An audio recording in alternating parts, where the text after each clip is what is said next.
সর্বনিম্ন সিমটম আলামত হইল যার হৃদয়ে আল্লাহর ভয় থাকবে সে গুনাহ করবে না, কারণ তার হৃদয়ে আছে আল্লাহু হাজিরি আল্লাহু নাজিরি আল্লাহু মাই।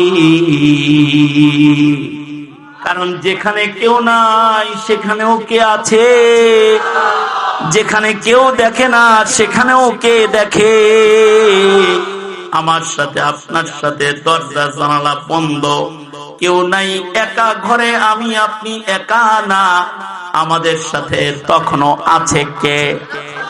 যদি এই জিনিস কারোর হৃদয়ে থাকে, আর যদি সে আল্লাহর ভয়ে নামাজ কাজা না করে, আল্লাহর ভয়ে যদি মিথ্যা ছেড়ে দেয়, আল্লাহর ভয়ে যদি সুদ ছেড়ে দেয়, ঘুষ ছেড়ে দেয়, আল্লাহর ভয়ে যদি গোপনে কারোর ক্ষতি না করে, আল্লাহর ভয়ে যদি জিন্দেগীর অপরাধ জগৎ থেকে সে সরে দাঁড়ায়, তার অপরাধ জগৎ থেকে সরে দাঁড়ানো এই আলামতটা বোঝা যায় তার হৃদয়ে আল্লাহর ভয় আছে।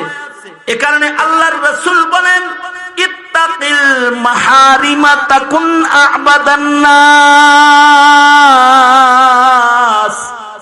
গুনাহ ছেড়ে দাও, গুনাহ ছেড়ে দাও, আল্লাহকে ভয় করো, গুনাহ ছেড়ে দাও, আর আল্লাহর বান্দা হয়ে যাও, আল্লাহর নৈকট্যশীল গোলাম।